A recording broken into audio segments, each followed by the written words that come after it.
frantic, you know. I'm scared, nervous, not knowing what's going on, and I'm thinking my son got into a car accident. That was the first thing that I thought of, and I'm like, I told him to wait. So I get there, and they wouldn't allow me to see my son. It wasn't because of how severe the problem was. It was because of miscommunication. And as any parent would do, I went off. And people out there in the world who know me, they know when I go off to the deep end, especially if it's something I'm passionate about. So I was extremely pissed, and I had to be escorted out of the emergency room by security and then also the police because of them telling me that I couldn't see my son. And I went off. So eventually, about 30 minutes later, I'm still waiting. They're not telling me anything. They're like, we can't let you back there. Finally, my son was able to talk and tell them to allow me to get, back there to see him. And when I had gone back there to see him, I was on the phone with my sister.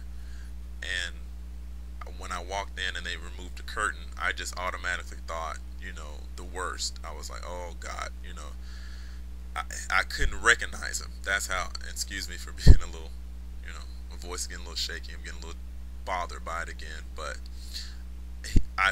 they pulled the curtain back and I saw his face and I was like, what in the hell happened? And his friend just so happened was there also, and his friend told me that he told me what happened. My son had left his apartment, walking to the store because he did listen to me. He left the car, but he wanted to walk to the store because he was bored, and he usually walks to the store anyway. He walked to the store, and by the time he get to the store and to turn around and come back to his apartment, there was a guy who had jumped out the car. My son noticed that the person had a gun. So my son and the person started fighting.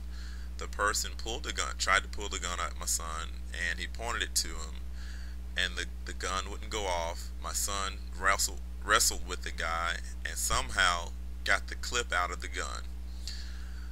My son then ran and he tried to run for his life. That they tried to kill him. Um, he yelled for the guy, the perpetrator, yelled for his homeboy. His homeboy pulled the car around. They started chasing after my son. They both got him. They caught up with him. Um, the one guy pistol whipped my son. They beat him so bad that's why I couldn't recognize what he looked like. When I saw him, he had cuts all over his face and in the back of his head, and his body was bruised. And that really bothered me. And I told him, I said, well, what? And I'm sorry. I asked him, and he really couldn't talk. But his friend went ahead and told me. I said, well, what happened? Well, after they brutally beat him up. I mean, he was beat up really, really bad to where he had to have CAT scans. His head was swollen. They wanted to make sure the swelling in his brain was going down. After they beat him up, he was still fighting, the fight or flight. He had so much adrenaline pumping in him that he ran, and he just ran and ran in the opposite way. He jumped, I think he said, like 4 or 5 fences, and he made it to a crossing guard. And he made it to a crossing guard, and the crossing guard was so scared and in shock that somehow either he or a bystander called the police. Well, my son was still walking, and he fell over and he passed out. For 40 minutes he was out on the side of the road. Now, mind you, it's pitch black. It's not even 7 o'clock in the morning yet.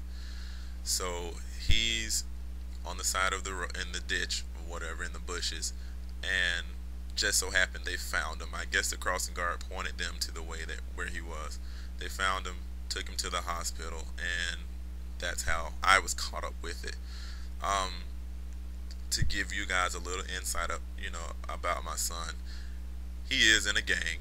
Um, he still haven't told me if it was gang related, but he said he knows he knows who the people were who beat him up. But you know how gang life is. They're not gonna rat on people.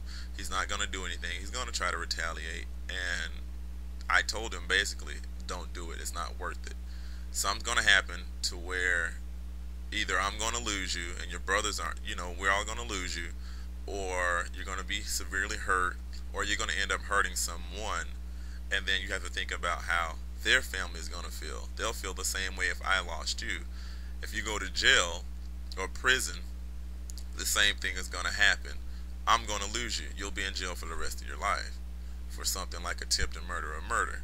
So I also try to tell my students gang life is not a joke. Um, my son, still to this day, is one of those people who I'm trying to help. He's come a long way. You know, I'm proud of him for accomplishing the things that he's accomplished so far at, the age of 19. But he still has that thug mentality. He still has to wear that bandana in the back of his pocket. He still has to wear a certain color and hate a different color. And I'm like, that's not how I raised you, you know. But you are your own man. You will do as you please. But, for God's sake, give it up. And he's like, it's hard, So I pleaded with him. He's home now. I brought him home. Um, to the house. He's staying here until he gets well. But I'm afraid that when he gets back out in the streets, we're gonna have this same problem over again, and he's gonna try to retaliate. So that's what I've been going through. You never know. Like Nikki, you never know if your loved one's gonna disappear. You know. So um, on that note, I, tell people, teach your kids about gangs. Let them see. YouTube has a lot of things that you can educate, and the internet itself, you can educate your kids on, with gang activities. And I'm not talking about these little gangs or these little groups of people that think they're gangs. I'm talking about real gangs like the Bloods and the Crips, the Latin Kings, those type of gangs. And my son is in one of them, and yes, he really is, because I've met majority of his friends, and they know I don't agree with it. And when they come in here into my home and around my other kids, they know to respect me. And even though gang members technically don't respect people, my son knows that crap is thrown out the door. When you walk in this house, you're who I know you as. All that gang crap can stay. But teach your kids, about violence. Teach your kids about gang banging. You never know. There's kids starting out 9, 10 years old gang banging, and they recruit them early. They really do. So if you have any questions or comments on this topic or any other topic that I've spoken on, or if you want me to speak on any topic, or if you have any questions about what's going on, feel free to leave me your topics or questions at questions, the number 4, real, at yahoo.com. That's questions for real at yahoo.com. All right. Thank you, and bye.